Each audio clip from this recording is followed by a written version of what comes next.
Hello everyone, welcome to exam approach hub. आज है 18 मार्च 2023। 18 मार्च 2023 से करंट अफेयर्स के जितने भी इंपॉर्टेंट क्वेश्चन बन सकते हैं सारे हम इस वीडियो में डिस्कस करेंगे और साथ ही हर क्वेश्चन से रिलेटेड इंपॉर्टेंट फैक्ट्स भी मैं आपको बताऊंगा, तो आप पूरा वीडियो ध्यान से देखिए। इससे पहले यदि आप हमारे चैनल पर नया हैं तो हमारे चैनल को सब्सक्राइब करें और डिस्क्रिप्शन में पड़ी सारे वीडियो को ज़रूर देखें, जिससे आपकी तैयारी और भी अच्छी हो जाएगी और आप एग्जाम को अच्छे से क्रैक कर सकते हैं। तो आइए आज का देखते हैं पहला प्रश्न।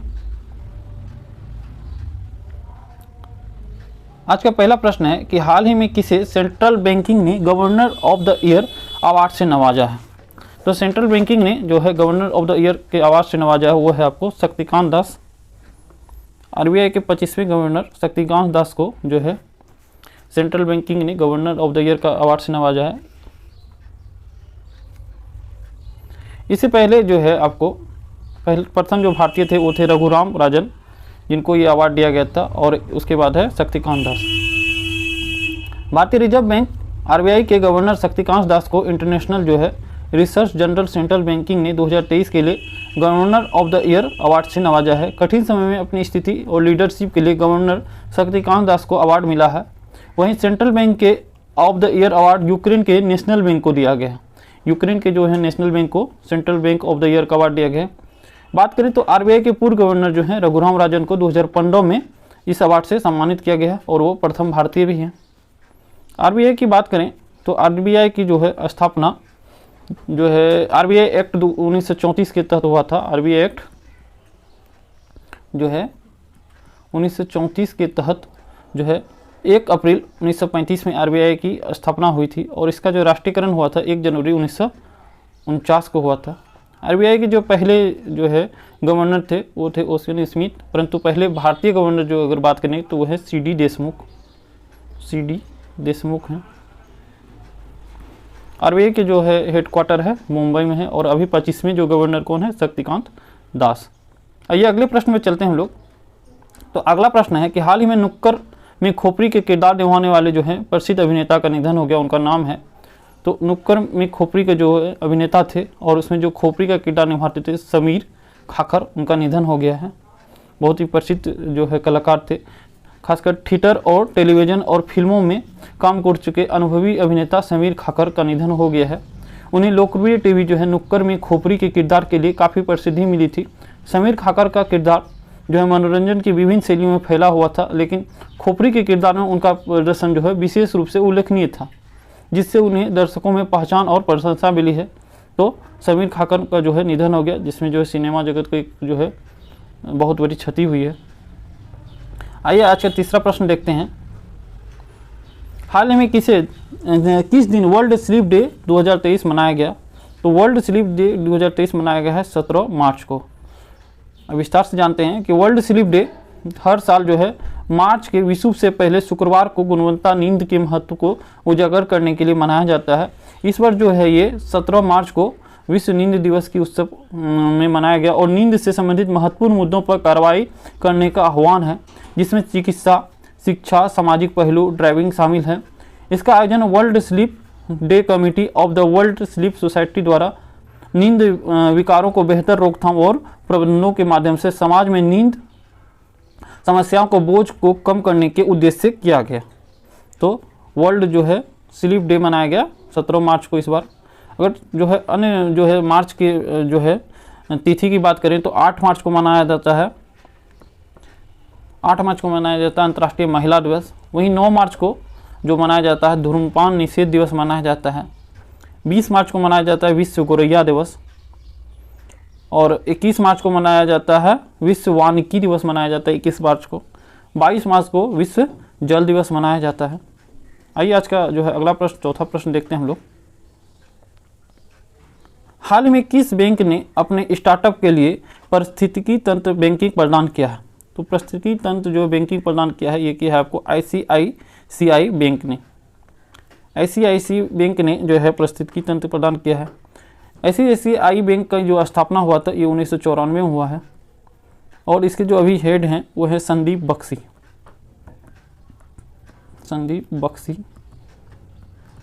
हेड हैं। इसका हेडक्वार्टर है मुंबई में।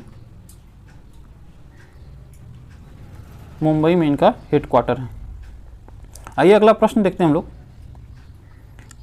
हाल ही में किस व्यक्ति को टाटा कंसल्टेंसी सर्विसेज यानी टीसीएस के सीईओ के रूप में नियुक्त किया है? तो टीसीएस के जो सीईओ के रूप में नियुक्त किया है वो है कृति वासन को। विस्तार से देखें इस प्रश्न को तो राजेश गोपीनाथ टाटा कंसल्टेंसी सर्विसेज यानी टीसीएस के मैनेजिंग डायरेक्टर और सीईओ ने अपना पद से इस्तीफा दे दिया है। राजेश गोपीनाथ थे पहले, देने और अन्य हित के लिए उन्नति करने का फैसला किया है। गोपीनाथ कंपनी के 2 दशक से अधिक समय से जो है जुड़े हुए थे। राजेश गोपीनाथ टीसीएस की बोर्ड ऑफ डायरेक्टर ने उनकी अनुरोध को स्वीकार कर लिया और 16 मार्च 2023 से प्रभारी सीईओ के रूप में के कृतिवासन को जो है नियुक्त किया है। तो अब जो है टीसीएस के नए सीईओ कौन है? के कृतिवासन प्रभारी सीईओ के रूप में नियुक्त हुए हैं। और ये किसका स्थान लेंगे? तो राजेश गोपीनाथन का।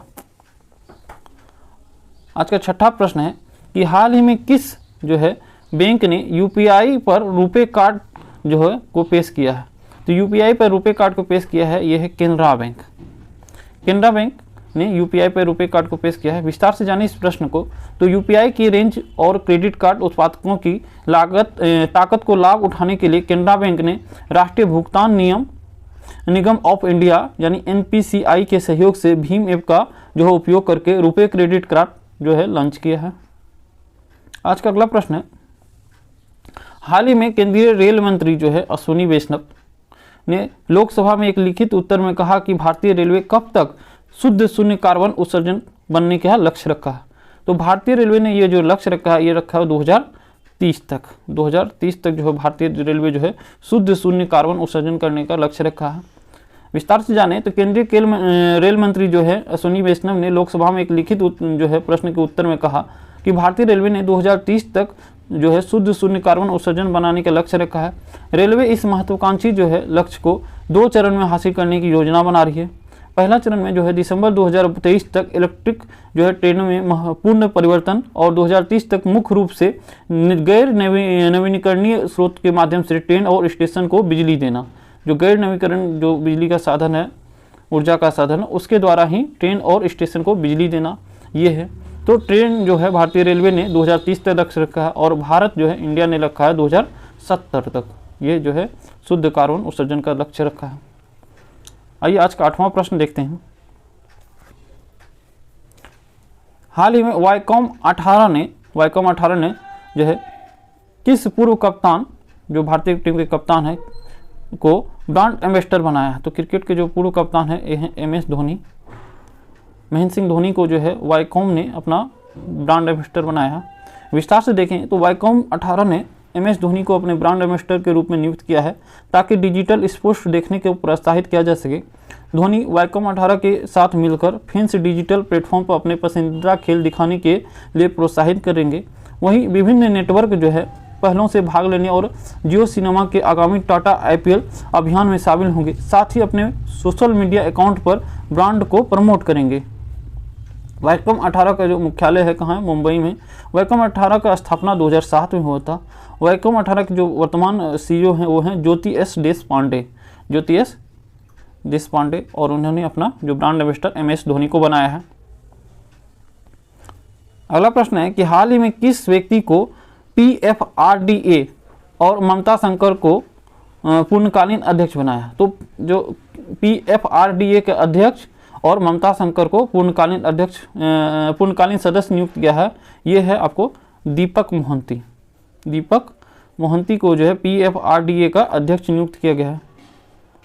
विस्तार से जाने इस प्रश्न को तो भारतीय सरकार ने जो है दीपक मोहंती को पेंशन फंड नियामक और विकास प्राधिकरण यानी PFRDA के नए अध्यक्ष के रूप में नियुक्त किया है, जो जनवरी से शुरू प्रतिम बंदोपाध्याय के कार्यकाल को समाप्ति के बाद उनकी जगह लेंगे। तो जो है बंदोपाध्याय के जगह पे अब कौन आएंगे? तो दीपक मोहंती जो है पेंशन फंड नियामक विकास प्राधिकरण के अध्यक्ष होंगे। मोहंती भारतीय रिजर्व बैंक के पूर्व कार्यकारी निदेशक रह चुके हैं।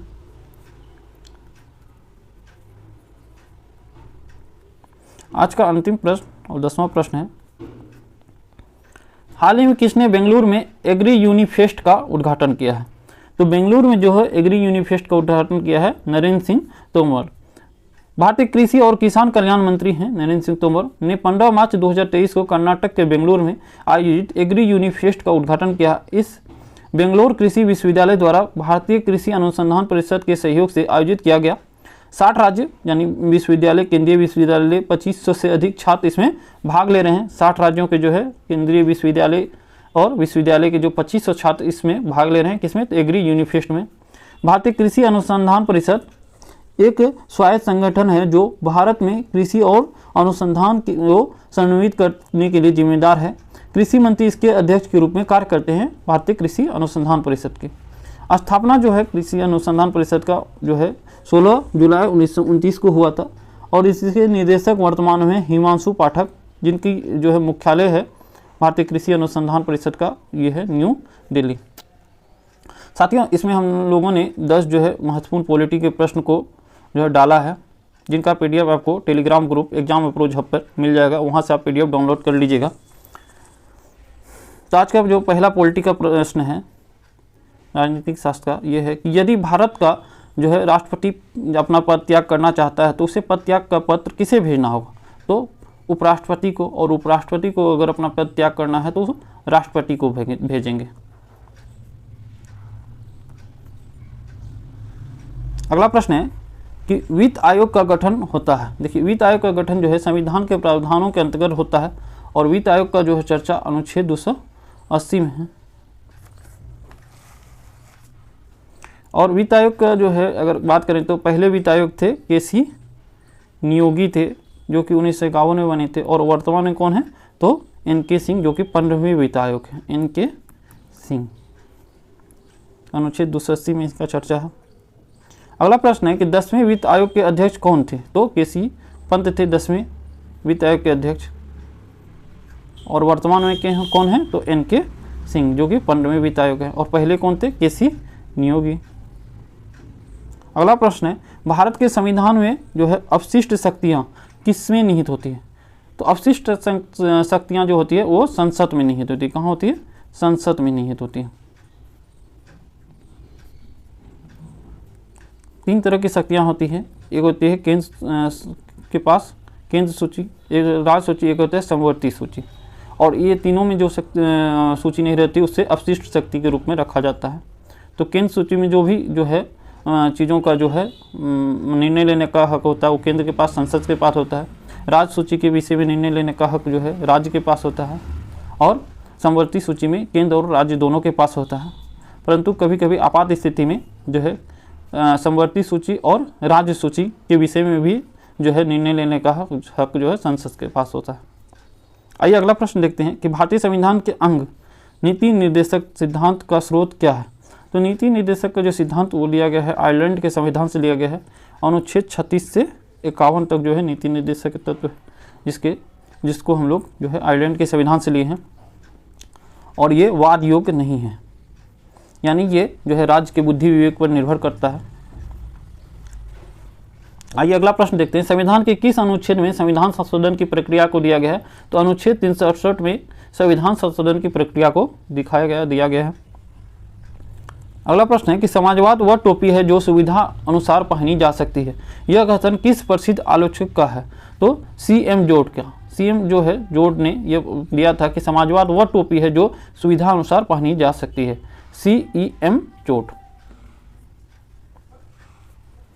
अगला प्रश्न है किस एक्ट के तहत भारत सचिव का स्थापना हुई? तो जो है वह है भारतीय परिषद अधिनियम 1958। जब 1857 की क्रांति हुई उसके बाद जो है शासन का जो है चले गया क्राउन के पास, और वहीं से जो है भारतीय परिषद अधिनियम 1858 के जो है आया, और उसमें जो है एक भारत सचिव की स्थापना की गई जो कि ब्रिटेन के संसद में बैठेंगे और वहीं से वो भारतीय हित के लिए फैसला लेंगे। और गवर्नर जनरल को भी नाम बदल के वायसराय कर दिया गया, और जिसमें जो है पहला वायसराय और अंतिम गवर्नर जनरल केनिंग थे। अगला प्रश्न है कि परिसीमन आयोग का पदेन जो है सदस्य कौन होता है? तो मुख्य चुनाव अधिकारी होता है। परिसीमन आयोग का जो है पदेन जो है सदस्य होता है मुख्य चुनाव अधिकारी होता है।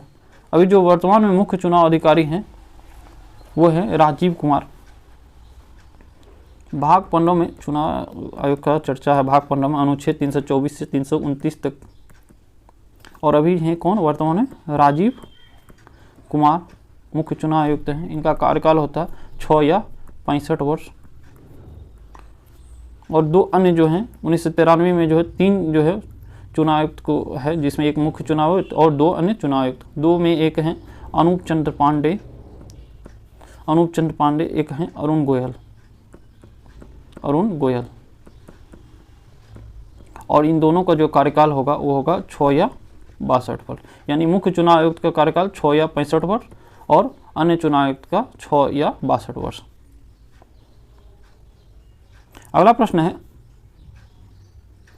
संविधान के किस अनुच्छेद में यह उक्ति की केंद्रीय कार्यपालिका की शक्ति के प्रयोग में कोई व्यवधान न उपस्थित हो उल्लेखित है? तो अनुच्छेद 257 में। अनुच्छेद 257 में कहा गया कि केंद्रीय कार्यपालिका की शक्ति के प्रयोग में कोई व्यवधान न उपस्थित हो। अगला प्रश्न है कि सार्वजनिक लेखा समिति में राज्यसभा के कितने सदस्य होते हैं? तो सार्वजनिक लेखा समिति में राज्यसभा के 7 सदस्य होते हैं। प्राक्कलन समिति में 30 सदस्य जो कि लोकसभा के होते हैं। लोक लेखा समिति में 22 सदस्य, जिसमें जो 15 लोकसभा के और 7 राज्यसभा के। और सार्वजनिक लेखा समिति में राज्यसभा के कितने सदस्य होते हैं? तो 7 सदस्य होते हैं और 15 लोकसभा के होते हैं, टोटल 22 सदस्य। अगला प्रश्न है कि किस संविधान संशोधन के तहत लोकसभा का कार्यकाल 6 वर्ष से घटाकर 5 वर्ष कर दिया? तो 44वें संविधान संशोधन। 42वें संविधान संशोधन के तहत जो है 5 वर्ष से 6 वर्ष कर दिया गया था, लेकिन 44वें संविधान संशोधन में फिर सुधार करके 6 से कितना कर दिया गया? 5 वर्ष। 6 से 5 वर्ष। अगला प्रश्न है और आज का अंतिम प्रश्न, संविधान में मूल कर्तव्य से संबंधित प्रावधान किस समिति की जो है स्तुति के आधार पर सम्मिलित किया गया? तो ये है स्वर्ण सिंह समिति। स्वर्ण सिंह समिति की अनुशंसा पर ही जो है सोवियत रूस से मूल कर्तव्य को शामिल किया गया और इसको शामिल करके 51 के ए में रखा गया, 51 के क में। तो ये था प्रश्न। वीडियो कैसा लग रहा है कमेंट बॉक्स में जरूर बताइएगा। धन्यवाद।